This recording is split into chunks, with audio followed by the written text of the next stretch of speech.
Daniel Whitmore woke to the buzz of his phone. One glance at the glowing screen, and his heart turned to stone. "I'm staying at my ex's house tonight. Don't wait up." That was the text, sent from his wife, Claire. No hesitation, no explanation. Most men would have broken down, raged, begged. But Daniel didn't shout. He didn't even call back.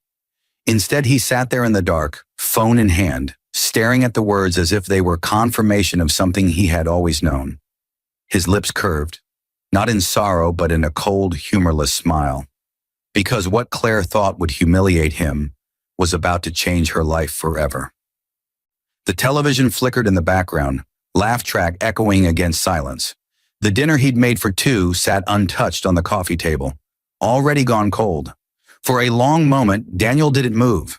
Then slowly he slipped his phone into his pocket and stood. His hand brushed against his wristwatch, the one piece he never took off. Its back was engraved with a message from his late father. "To my son, carry the legacy." The words pressed against his skin like a reminder. Tonight, that legacy would speak. Daniel walked toward the door, calm and deliberate. No shouting, no slamming. Only silence and the steady sound of his own breathing. Outside, the night air was crisp, the street lamps spilling pale light across the driveway. He opened his car door, glanced once at the house they had built together, and whispered under his breath, "So this is who you really are." The engine roared to life, but Daniel didn't drive toward Nathan's penthouse. His destination was somewhere far different, somewhere Claire had never been allowed to see.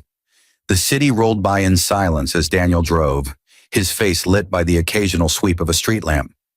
To anyone watching, he looked like a man heading home after work, ordinary, predictable, just like Claire had always believed him to be, but Daniel knew better.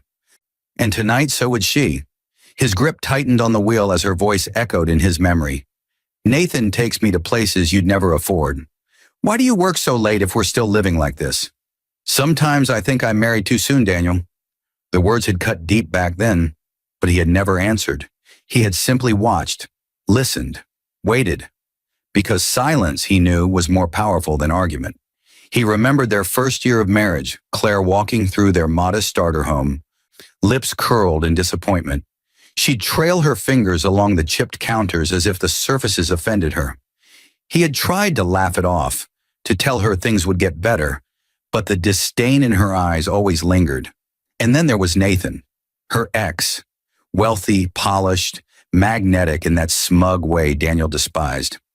She'd compare them without hesitation, as if it were her right. Nathan had the cars, the clothes, the lifestyle. Daniel had his boring job as a financial analyst and a heart she no longer respected. At least that was the version of Daniel she chose to see. The truth was buried deeper, behind locked doors, behind years of carefully crafted restraint. Daniel turned onto a secluded road, lined with tall trees that swayed in the night air. Ahead, the glow of iron gates came into view. The car slowed. The security guard straightened immediately, recognition flickering in his eyes. "Good evening, Mr. Whitmore," the guard greeted, his voice formal. The gates creaked open. Daniel gave a curt nod and drove through. Behind those gates sprawled acres of manicured lawns and fountains that glistened under the moonlight. At the center rose a mansion, 3 stories of glass, stone, and steel. Claire had never stepped foot here. She had never even suspected its existence. Daniel parked in the circular driveway, the gravel crunching beneath his tires. For a moment, he just sat, staring at the mansion's lit windows. This was his father's empire, passed down to him after a lifetime of labor, sacrifice, and discipline. And he had kept it hidden deliberately, testing the woman who had promised to love him in sickness and in health, for better or worse. Tonight, she had failed that test spectacularly. He stepped out of the car, the chill night brushing against his suit. From the shadows, 2 security men discreetly acknowledged him with a nod before fading back into the dark. The mansion loomed before him, not a house, but a statement. Inside, lights blinked on automatically, revealing marble floors, sweeping staircases, and rooms Claire would have killed to possess. Daniel's footsteps echoed softly as he entered. He slipped off his jacket and loosened his cufflinks, his face hard. Then he pulled out his phone, and dialed a number he had memorized weeks ago. The line clicked. "Mr. Whitmore," a steady voice answered. "You were right. She's at Nathan's again. I've got photos, videos, timestamps, all of it." Daniel's jaw tightened. He had known. He had prepared. Tonight was only confirmation. "Daniel," quietly, "send everything to my office and be ready for my signal." He ended the call and stared out across the vast, silent estate.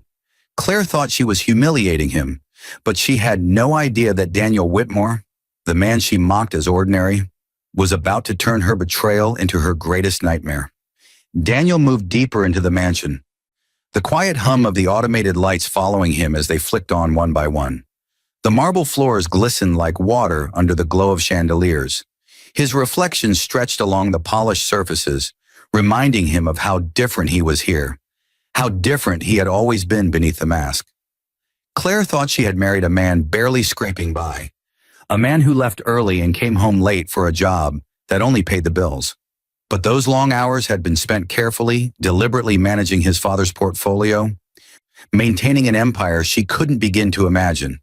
For years, Daniel had chosen modest apartments and secondhand cars, not because he had to, but because he wanted to see whether love could exist without wealth as bait.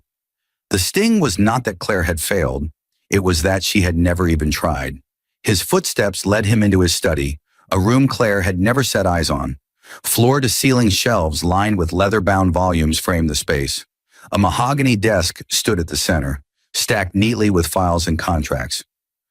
On the wall hung a single portrait of his late father, Richard Whitmore, stern and dignified, eyes piercing as though they could still judge him. Daniel stood before the painting for a long moment, the silence thick. "You were right," he murmured. "Money shows who people really are." He slid into the leather chair and unlocked the desk drawer. Inside lay documents he had kept sealed, share certificates, property deeds, trust accounts, assets that dwarfed anything Nathan Hale could dream of owning. Claire thought she had traded up, but she had simply traded her soul for scraps. The phone buzzed again. A message from the private investigator. A photo loaded. Claire at Nathan's penthouse, her hand resting on Nathan's chest, her wedding ring dangling mockingly from her finger. Daniel's eyes lingered on the image. Not with pain, not with jealousy, with resolve. He pressed another button on his phone, this time dialing his lawyer. The man answered quickly, voice low and professional, even at the late hour. "Mr. Whitmore, I was expecting your call." Daniel leaned back, his expression unreadable. "Prepare everything. I want her name gone from my life before sunrise. The house, the accounts, all of it. She walks away with nothing." "Yes, sir. I'll file the papers immediately." Daniel ended the call and placed the phone carefully on the desk. For the first time in years, his shoulders eased, his breath steady. This wasn't the collapse of his marriage. This was liberation. He stood, walked toward the window and looked out over the sweeping grounds. The night stretched endlessly, cold and silent, yet full of promise. In the distance, headlights approached, the second car he had summoned. Two men stepped out, his discreet security detail, waiting for his command. Daniel adjusted his cufflinks and whispered to himself, "It's time she learned who her husband really is." The men nodded as he strode past them, his suit catching the moonlight like armor. He didn't head to bed. He headed back into the night. His destination this time was not his mansion, it was Nathan's. The city never truly slept. Even past midnight, traffic hummed and neon signs pulsed like veins of light across the skyline. Daniel's car cut through it all, a sleek black sedan gliding with deliberate purpose. Inside, his face was calm, his eyes focused. His phone buzzed again. The private investigator's voice came through, low and steady. "She's still there, top floor, laughing like she owns the place. I've got every angle covered. Photos, video, timestamps, enough to make any judge turn stone cold." Daniel's fingers drummed once against the steering wheel. "Hold position," he replied. "No one moves until I arrive." He ended the call, his reflection caught briefly in the side window. The faintest ghost of a smile traced his lips. Not the warmth Claire once knew. Something colder, sharper, like steel drawn in silence. As the car turned off the main boulevard, Daniel's mind slipped back into memory. Claire's laughter from years ago, light and full of promise, when their lives had still been fresh. The way she had kissed his cheek when he bought their first home, whispering, "It's small, but it's ours." That warmth had evaporated long before tonight. In its place, complaints, comparisons, the name Nathan falling too easily from her tongue. Daniel gripped the wheel tighter. "You made your choice," he muttered. "Now you'll live with it." The sedan pulled into a private lot beneath Nathan Hale's glass and steel tower. The building shimmered against the night sky, an arrogant monument of wealth.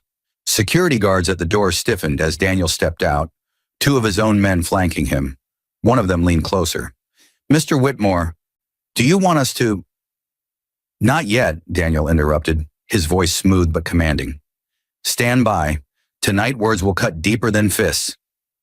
The lobby was polished marble, the kind Claire used to dream of walking across. Daniel ignored the receptionist's startled glance as he strode toward the elevator. He pressed the button for the top floor, his reflection staring back from the mirrored walls as the numbers ticked upward. Each floor passed like the slow toll of a bell before a final judgment. When the doors slid open, laughter spilled into the hall. Claire's laughter, sharp, mocking, laced with wine. Daniel's footsteps were silent as he approached the penthouse door. For a moment, he stood there listening. Inside, Claire's voice carried clear. "Daniel's probably home waiting like the fool he is. He doesn't have the guts to even question me." Nathan's smug chuckle followed. "Forget him. He was never in our league." Daniel's hand closed around the door handle. The PI had left it unlocked, exactly as planned. He pushed it open. The laughter stopped. Claire froze mid-gesture, her wine glass trembling in her hand. Nathan's smirk faltered instantly, and in the doorway, framed by the city lights spilling behind him, Daniel stood, calm, immaculately dressed, flanked by two bodyguards who looked like shadows carved from the night. His eyes locked on Claire. His voice was steady, even almost polite. "I got your text," he said softly, "so I thought I'd come. I didn't want to keep you waiting." The glass slipped from Claire's hand and shattered across the floor. Claire's face drained of color as Daniel stepped inside. The sharp crack of the broken glass on the marble floor echoed louder than her heartbeat. She stumbled back a step, her lips parting, but no words came. "Daniel," she stammered, forcing a weak laugh. "What are you doing here?" Nathan straightened, trying to reclaim the room with his usual bravado. He leaned back on the sofa, lifting his glass with a smirk. "So the little husband shows up. Brave of you, or foolish." Daniel didn't answer him. His eyes never left Claire. She looked different tonight. Her hair curled, her dress cut too low, her laughter still hanging in the air. But under his gaze, the confidence melted like frost in the sun. "I got your text," Daniel said evenly, his tone so calm it was unnerving. He stepped farther into the room, his bodyguards flanking him with quiet precision. "So I thought I'd stop by. After all, you told me not to wait up." Claire's throat bobbed. She forced another laugh, brittle and hollow. "Daniel, it's not what it looks like. Nathan invited me over for a drink, that's all. You're blowing this out of proportion." Nathan chuckled, swirling his glass. "Don't lie, Claire. He's not that dumb. Might as well tell him the truth." Daniel finally turned his gaze to Nathan, his eyes like ice. For a moment, silence pressed against the room, heavy and suffocating. Then Daniel reached into his jacket and pulled out a folder. He placed it on Nathan's glass coffee table with a deliberate thud. The folder slid open slightly, revealing photographs. Claire leaning into Nathan outside a hotel. Claire slipping into his car late at night. Receipts, dates, times. Claire gasped and lunged forward, snatching at the papers with trembling hands. Her face twisted. You had me followed." Daniel's voice was razor sharp but quiet. "I gave you enough rope, Claire, and you tied the noose yourself." She crumpled the photo in her fist. "This doesn't mean anything. We were just—" "Stop!" Daniel's command sliced through the air, shutting her down instantly. "I don't need your excuses. I don't need your lies. I have proof. Enough to erase you from my life entirely." Nathan tried to sneer, but his smirk faltered under Daniel's gaze. He leaned forward, pretending confidence. "So what? You'll file for divorce? She'll still end up with half your nothing. Daniel tilted his head as if amused. Is that what you think? Nathan blinked, caught off guard by the sudden shift in Daniel's tone. Daniel's lips curved into the faintest smile. You see, Nathan, what Claire doesn't know, what you don't know, is that the man you think is nothing has more power than you could ever imagine. The words hung in the air, a thundercloud ready to break. Claire's eyes widened, confusion mixing with fear. Nathan frowned, uneasy now, his grip tightening on the glass in his hand. Daniel leaned closer across the table, his voice dropping to a whisper that cut deeper than any shout. By the time the sun rises, everything you think you own, Nathan, won't belong to you anymore. The room froze. Nathan's laugh came out forced, brittle at the edges. He leaned back, trying to mask the flicker of unease in his eyes. You're bluffing. You don't have the spine to even raise your voice at her. And now you're talking about power? He gestured at Claire, who was still clutching the photographs with trembling hands. Look at him. Same cheap suit. Same boring husband. Claire's voice cracked. Daniel, please stop this nonsense. You're scaring me. Daniel didn't respond right away. He stood still, the silence stretching until both of them grew restless under the weight of it. Then slowly, he slipped off his jacket, folded it neatly, and laid it across the back of a chair. The simple act carried a kind of quiet authority, like a general preparing for battle. He adjusted his cufflinks and straightened, his eyes never leaving Nathan's. You think you know me, he said. Both of you. 10 years and you saw what I wanted you to see. A husband who worked late, who drove a modest car, who counted pennies. A man you could mock and dismiss. His voice grew sharper, like a blade honed to perfection. But here's the truth. I don't work late because I have to. I work late because I own the hours. I don't drive a modest car because I can't afford better. I drive it because I don't need to prove anything to anyone. Claire blinked, her lips parting in confusion. What are you saying? Daniel's cold gaze cut into her. I'm saying you married a man with a Whitmore name, a name you never bothered to ask about, a name that built half the real estate in this city, a name that could buy and sell men like Nathan without blinking. Nathan's smirk faltered. His hand tightened around his glass until it creaked. You're lying, he spat, though his tone lacked conviction. If you were that man, why live like a nobody? Daniel leaned forward, his expression unreadable. Because I wanted to know whether my wife married me for love or for the empire. I hid everything. And tonight, you gave me my answer. Claire staggered back, her face pale, her hands trembling so badly that the photos slipped from her grasp and scattered across the floor. No, this can't be true. If you had all that, why would you let me mock me? Daniel finished for her, his voice like steel. Because your true colors needed to bleed through. And now that they have, there's no turning back. Nathan slammed his glass down, desperate to regain control. Even if any of this is true, it doesn't matter. She's with me now. You can't touch me. Daniel's smile was faint but chilling. Can I?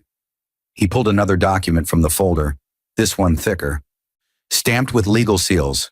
He placed it on the table, sliding it toward Nathan with deliberate calm. Read it. Nathan hesitated, then snatched it up. His eyes scanned the first page, and his face went white. Claire's voice trembled. What is it? Nathan's hands shook as the paper slipped from his grip and fluttered to the table. He stared at Daniel in horror. You? His voice broke.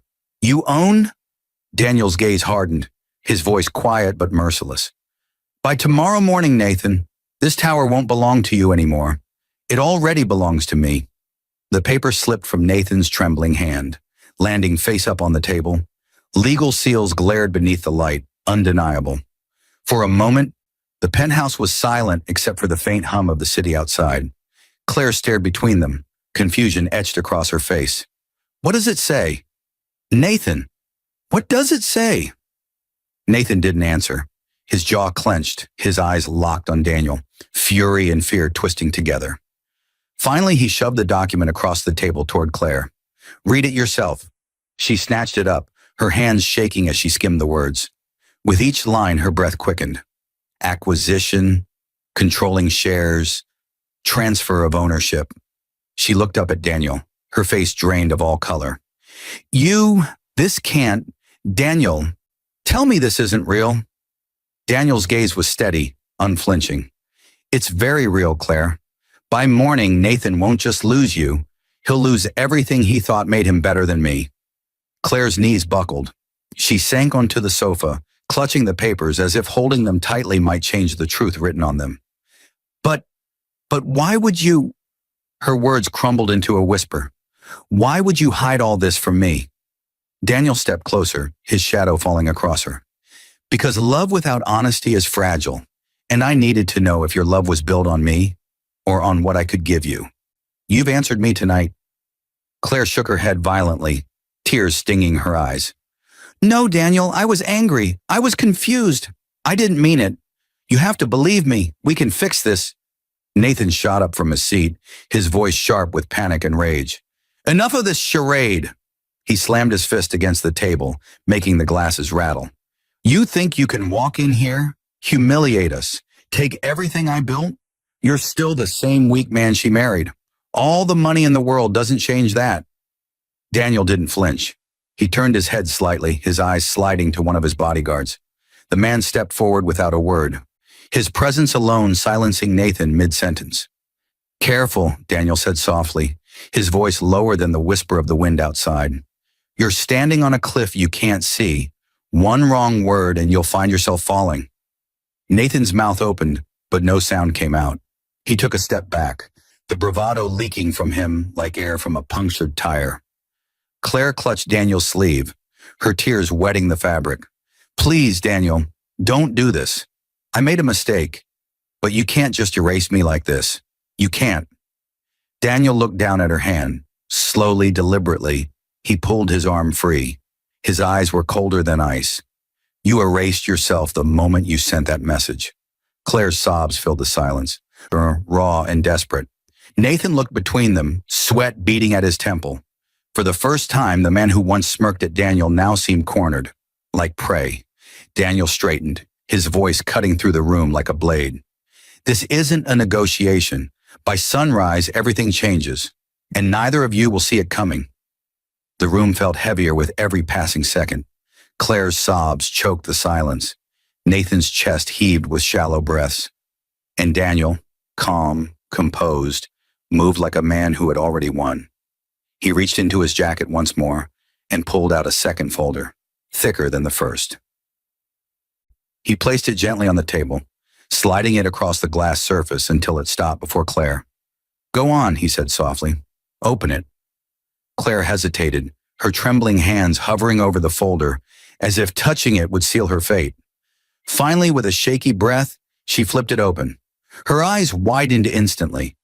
The first photograph was of her and Nathan in the parking lot of a hotel, her lips brushing his cheek as she held his hand. The next, a time-stamped receipt for a room. Then more photos, her slipping into Nathan's car late at night, her laughing over dinner in his penthouse, her ring absent from her finger. Each page cut her deeper than the last. By the time she reached the bank statements, showing transfers from their joint account into a hidden one under her name, her tears had dried into sheer terror. This, she stammered, her voice cracking. This is private. You had me followed? Daniel leaned forward, his tone sharp as glass. No, Claire. I had you exposed. She shook her head violently, shoving the folder away, as if the evidence itself burned her skin. It's not what it looks like. I was lonely. You were never home. Daniel, please. You have to understand. Understand! Daniel's voice snapped for the first time all night, a flash of the storm beneath his composure.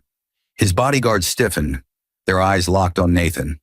I gave you 10 years, Claire. 10 years of loyalty, patience, and silence. And you gave me this.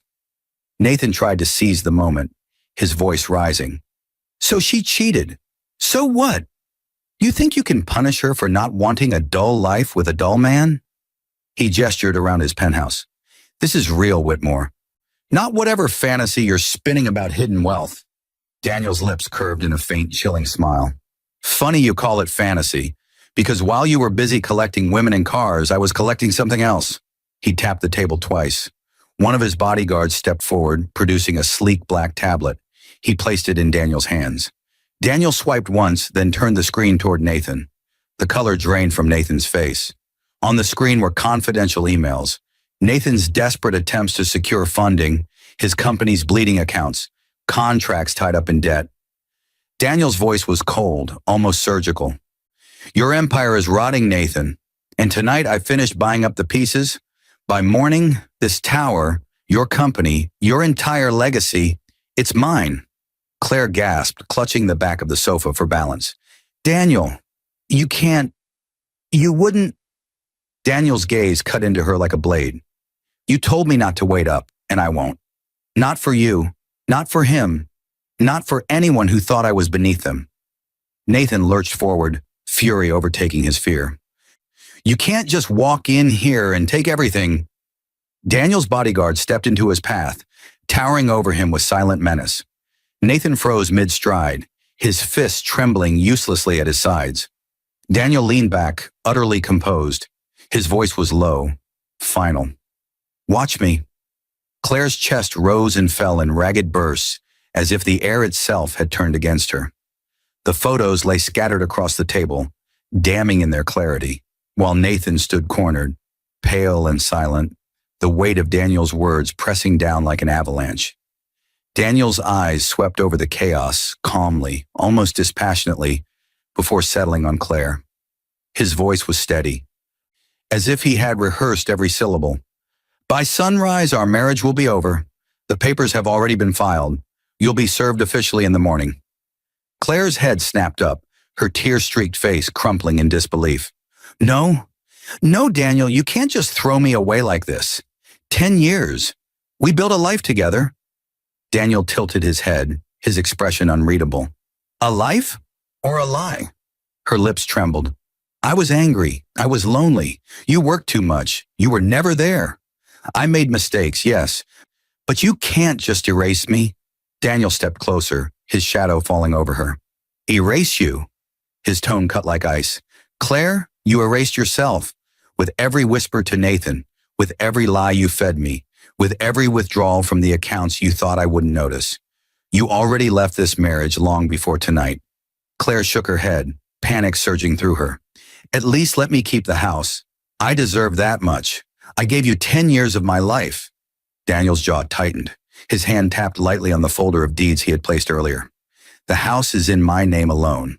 Always has been. You'll leave with nothing but the clothes on your back. The color drained from her face. Nothing? Daniel's gaze sharpened, merciless. Nothing. Her voice cracked, desperate now. You wouldn't. You couldn't do that to me. Daniel's tone lowered, calm but final. I already have. The silence that followed was suffocating. Nathan shifted uncomfortably, his earlier arrogance completely gone.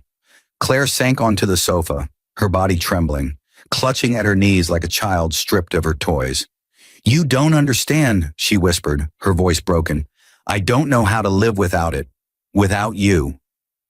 Without the security. Daniel looked down at her, his face unreadable. You should have thought about that before you traded loyalty for greed. Nathan tried to regain his footing, seizing on her weakness. Claire, don't listen to him. He's just trying to scare you. He can't actually... But his words faltered as Daniel slid another document across the table. A divorce settlement already prepared. Claire's name absent from every asset, every account, every property. Her signature line waiting, empty. Daniel's bodyguard stepped forward and placed a pen on the table. The soft click of the metal echoed like a gavel in a courtroom. Claire stared at it, her hand trembling, torn between rage and despair. You're destroying me, she whispered. Daniel's reply was cold, final. No, Claire, you destroyed yourself. I'm just finishing the job. Nathan's jaw clenched so hard the muscles twitched in his cheek. He glared at Daniel across the room, trying to reclaim the swagger that used to command attention. So you're divorcing her. Fine. Take the house. Take whatever you want. But don't think for a second you can touch me. I built this from the ground up. My company, my name, my tower. You can't buy your way into what I've created. Daniel studied him for a long moment, almost as if Nathan were an insect under glass. Then, without a word, he reached into his briefcase and pulled out a thick envelope. He slid it onto the table, its weight landing with a dull, certain thud. Nathan frowned but ripped it open anyway. Inside were contracts, share transfer agreements, and acquisition documents, all bearing Daniel's signature at the bottom. His eyes darted across the papers, his expression shifting from irritation to confusion to horror. Claire leaned forward, her voice thin with dread. "What is it?" Nathan's lips moved, but no sound came. He finally slammed the papers onto the table. This is impossible." Daniel's tone was quiet, but every syllable carried authority. "It's not impossible. It's business. While you were busy parading around this city, chasing women and burning through money you didn't have, your shareholders were looking for stability, and I gave it to them. As of 2 hours ago, I own controlling interest in Hale Industries. Your company, your pride, your kingdom, now belongs to me." Nathan staggered back as if he had been struck. His face paled, his bravado shredded. No, you can't." Daniel stepped closer, his calm presence more terrifying than a raised fist. "Check the signatures. Call your board. By morning, the world will know Nathan Hale is no longer a CEO, but an employee. My employee." Claire's breath hitched, her hands clutching her chest. "Daniel, you couldn't have." Daniel turned his gaze on her, his voice as cold as marble. "I told you once, Claire. You thought you married a man beneath you. The truth is, you married a man who chose to live beneath his means. And now, both of you will live with the consequences." Nathan lunged suddenly, shoving the papers off the table, his voice breaking into a roar. "You think you've won? You think I'll bow to you? I'll fight this. I'll ruin you. Before he could finish, Daniel's bodyguard stepped forward, pinning him with a glare that froze him mid-sentence. The threat didn't need words. Daniel remained calm, almost eerily composed. "You've already ruined yourself, Nathan. I just collected the pieces." He turned toward the door, signaling to his men. But before stepping out, he paused, looking back at both of them. Claire sobbing, Nathan trembling. His voice was calm, final and devastating. "By sunrise, you'll both understand what happens when you mistake silence for weakness." He walked out, the echo of his footsteps filling the penthouse like a death knell. The penthouse was suffocating in its silence after Daniel's words. Claire sat crumpled on the sofa, mascara streaking down her cheeks, clutching at the divorce papers as though she could squeeze her old life back into existence. Nathan stood rigid by the table, his pride shattered, his hands trembling too violently to even pour another drink. The door hadn't closed yet. Daniel lingered in the threshold, his hand resting lightly on the handle. For a moment, the room seemed to wait, like time itself was holding its breath. Then he turned back. His eyes found Claire. She flinched under his gaze, her tears spilling faster. "Daniel, please, don't leave me like this. Don't do this to me. We can fix it. Whatever you think you saw, whatever you think you know. I'll change. I'll be better. Just don't end us." Her voice cracked on the last words, small and desperate, a far cry from the confident woman who once mocked his modest life. Daniel stepped back into the room, slow and deliberate. His presence seemed larger now, towering even without raising his voice. He walked toward her, stopping just a breath away. She looked up at him, eyes pleading, hands clutching at the hem of his suit jacket. "Please," she whispered again. "I can't survive without you." Daniel looked down at her hands, then carefully peeled her grip away from his jacket. He let her fingers fall back into her lap. His voice was quiet, but it carried the finality of a gavel striking wood. "You survived just fine without me when you chose him," he said, glancing briefly at Nathan, who shifted uncomfortably under the weight of his words. "And now you'll learn to survive without me forever." Claire shook her head violently, sobbing. "You don't mean that. You love me. You still love me. I know you do." Daniel's expression didn't soften, not even for a second. "No, Claire. I love the woman I thought you were. That woman died the moment you hit send on that text." Her body shook as the sobs tore through her. "Daniel." He turned to leave once more, his bodyguards already waiting by the door. But then he paused, looking back over his shoulder, his voice steady and sharp enough to slice through her last thread of hope. "You told me not to wait up," he said, his gaze locking onto hers one last time. "And I won't. Not tonight. Not ever again."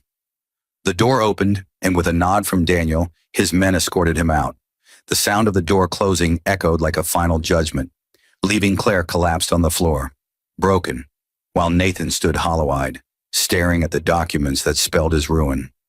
Morning sunlight bled into the penthouse, harsh and unforgiving.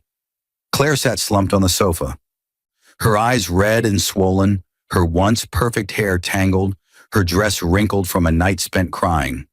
Nathan hadn't slept either. He paced the floor in silence, clutching a glass of whiskey that trembled in his hand. The television hummed faintly in the background, muted at first. Claire barely registered it until the banner across the screen caught her eye. Breaking news: Whitmore Enterprises acquires Hale Industries in overnight deal. Her body jerked upright. "What?" she breathed, fumbling for the remote. She unmuted the TV, her hands shaking. A poised anchor stared into the camera. In a stunning corporate shift, Whitmore Enterprises has announced the complete acquisition of Hale Industries. Industry insiders report that CEO Nathan Hale has been stripped of controlling power, with Daniel Whitmore, the new majority shareholder, stepping in as head. The camera cut to footage of Daniel, calm and composed, stepping out of a limousine in a tailored suit, cameras flashing around him. He raised a hand slightly, acknowledging reporters, his face steady and unreadable, the face of a man in command. Claire's mouth fell open. The sight of him, her husband, the man she mocked as ordinary, now revealed to the world as a titan, left her breathless. The anchor's voice carried on like a drumbeat of her ruin.